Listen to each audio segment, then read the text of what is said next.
Hey guys, looks like it's beer 30. Let's go see what's in the fridge today.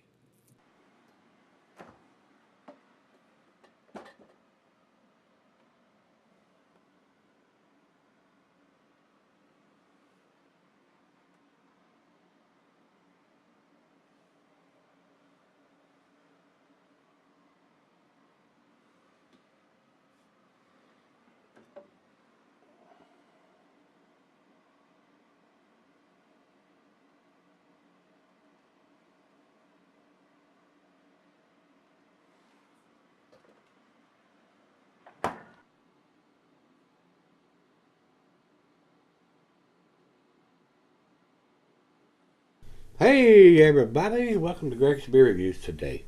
Today's beer comes from Jackie O's Pub and Brewery. These guys are up in Ohio. This is their Would Ya Honey. Would ya? Would ya? Tell me, honey. Would ya? Uh, Jackie O's does some awesome stuff, guys. I will tell you that right off the bat. I've had some outstanding world-class beers from these guys. But not all of them are that way. Uh, This was sent to me by my brother Rico in his last beer mail package, and he writes on this one, it is 11% wheat wine brewed with Ohio honey and aged in bourbon barrels.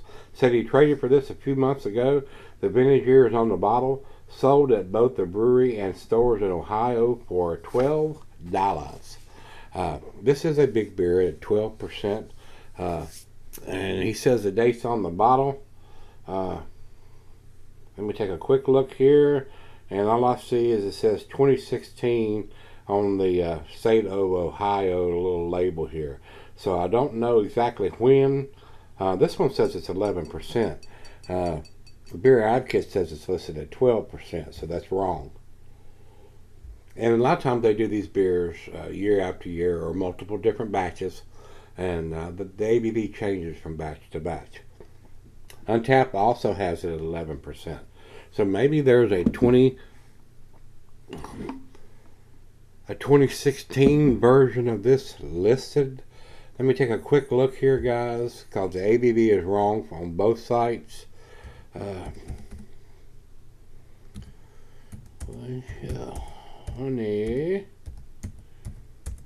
2016. All right, Would You Honey 2016. Untapped a lot of times differentiates between this. This one says it's also an 11% for a 2016. And this says 2016, and it is the Would You Honey. So both sites are wrong on this beer, guys. A lot of misinformation on sites. And I don't know why that is, but it is. What are you going to do? I mean, it says clearly on the bottle that it is a 11%. Oh, yeah, it does have 11% on Untapped. I'm sorry. Yeah, 11% has it right for the 2016. 11% alcohol by volume, and that's what they have for the 2016. They have it listed as 70 IBUs. So Untapped, I'm so sorry. I was mealy mouthing you. Usually you guys get it correct, especially when you differentiate between the years and the batches, and they have done that. When I go over to Beer Advocate, let me confirm that before I'm saying something wrong. Yeah, Untapped has it. They put all these beers together, no matter what year it is or whatever. They don't differentiate between different batches and different years, and I have a problem with that, guys, because 11%, 12%, 13%. It changes from batch to batch or year to year when they do these guys, and they clump them all together, and you shouldn't do that. You should not do that. That's why I rely more on Untapped than I do anything else, especially now that Beer Advocate has taken away all the food pairings and glassware and all that kind of crap. So they're getting close to going by the wayside, just like Rate Beer has with me. I find them useless since they sold out, and I don't use Rate Beer anymore at all. And Beer Advocate is this close of getting on that same list because they have a lot of misinformation. They don't differentiate between different years or different batches like Untapped does. So it probably will, and probably not in the far distant future, will be between me and Untapped, and we'll just take Rate Beer and Beer Advocate. Rate Beer is already history. the Beer Advocate may become history too, guys. Now that they're not doing the food pairings and the glassware, and whether you can sell it or not, or all that kind of crap, they're not giving us that information anymore. So I look for that to probably go by the wayside too, and it'll be between me and what Untapped says, because they usually give us either different batch numbers or different years for the batches it's done, and I appreciate that. So probably will come to pass that you won't hear me talk about either rate beer. I don't talk about them anymore anyway. Beer Advocate may join that group real quick now. Now they will. So we're not doing any food pairings or any of the other glassware. Guys, I usually use, y'all know that by now, I use the tulip glass here from Sovereign.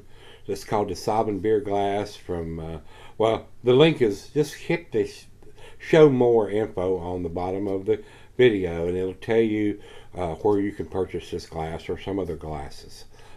This is my favorite beer glass, guys. It is absolutely my favorite. I usually drink 99% of my beers through this glass, especially when I'm doing reviews. So it enhances the aroma. The shape of the glass, it's an awesome glass. It's a heavy glass. It won't break real easy like a lot of glassware you see from the breweries that have their logo or names on it. This is an awesome glass. And I've had a ton of subscribers that have bought this glass that are just as impressed with it as I am, guys.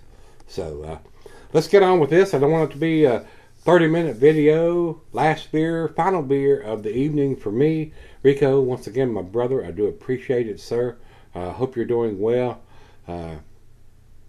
He sends me some awesome beer, guys. Y'all know that.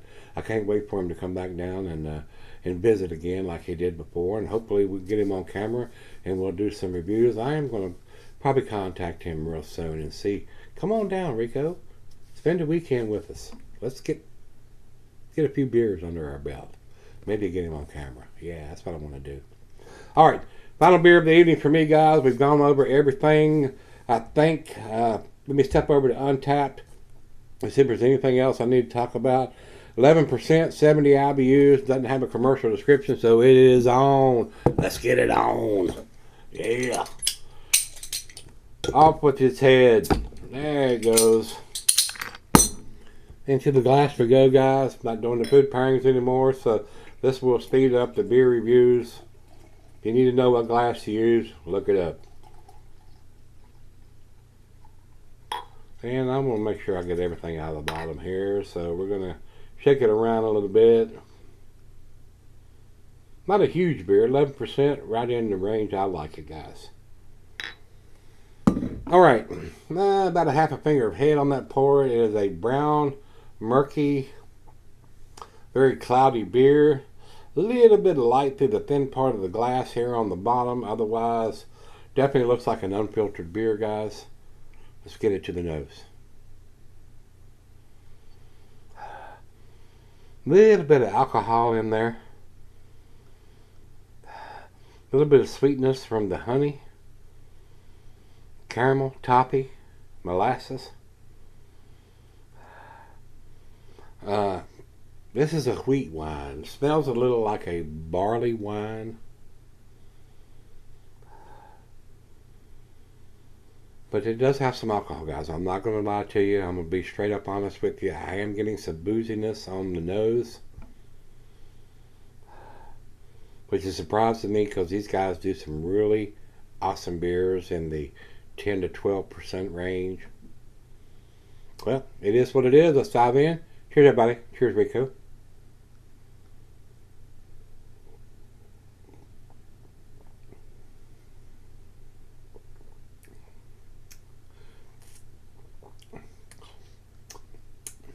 I'm a little disappointed with the booziness I'm getting from this beer. These guys usually hide that alcohol and booziness a little better than the last couple that Rico has sent me from this brewery. I don't know what's going on there, but just a tad disappointed with what they're producing with the last couple that I have got my hands on. I can't get their beers here. These guys are up in Ohio. They're not distributed to this part of Virginia.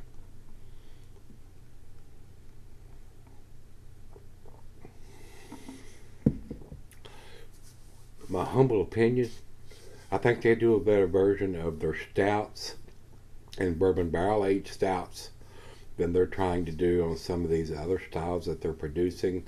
But it is what it is, guys. I'm going to reserve any more comments and mealy mouth them any more than I have already. Let's let this come up to room temperature and let me sip on it for a little bit and see if the alcohol subsides any, and if I get any more dark fruit or anything else coming out of the beer as it warms up to room temperature.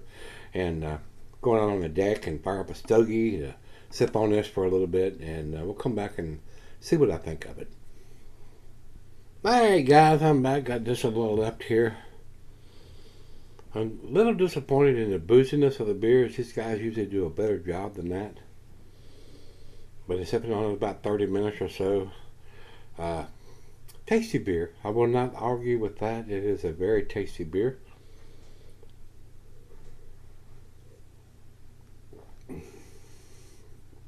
Rich roasted malt. Hint of caramel, toffee, molasses.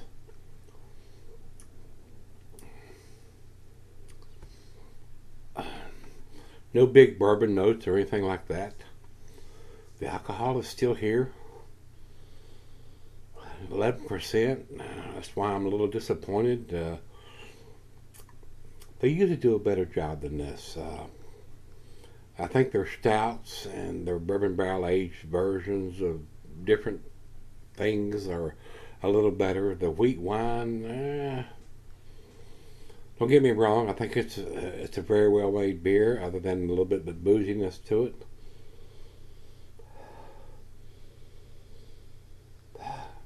Decent beer, not outstanding, not world class. Decent beer though. He traded for this beer, so I don't know exactly. Well, he did say it's around. Sold it to brewery stores in Ohio for around $12. A little pricey for what I'm getting here. I don't know if I would buy this beer. I'm not getting a whole lot of bourbon notes or anything like that. It says here it is a brewed with honey and aged in bourbon barrels. I'm not getting a whole lot of bourbon on the notes. It is very subdued. I don't know how long they left it in the bourbon barrels.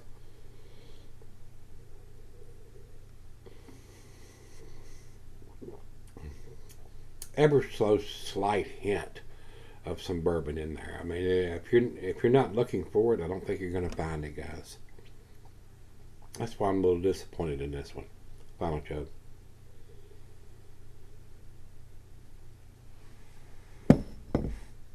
What it tells me is done in bourbon barrels. I expect to taste that bourbon a little more prominent than what I'm getting from this. And the alcohol is definitely there. It's not as hidden as I was expecting it to be. These guys do some really tasty stuff. I do think it's an A beer, but it's in the bottom of the A category, A minus. I'm gonna give this a 90. They do better stuff than this, guys. They really do.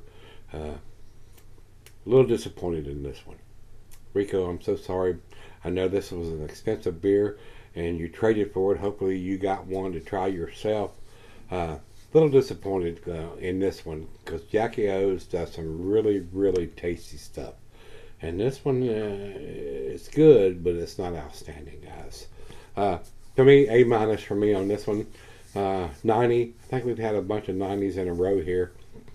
You may say, oh my God, that's the best thing I ever tasted. I'm not going to argue with that, guys. If you like this style of beer, it's probably a tasty beer to you. I think it's a little bit on the boozy side and not getting the bourbon barrel notes that I was expecting on this beer. And the wheat wines, a lot of times they leave me feeling that way.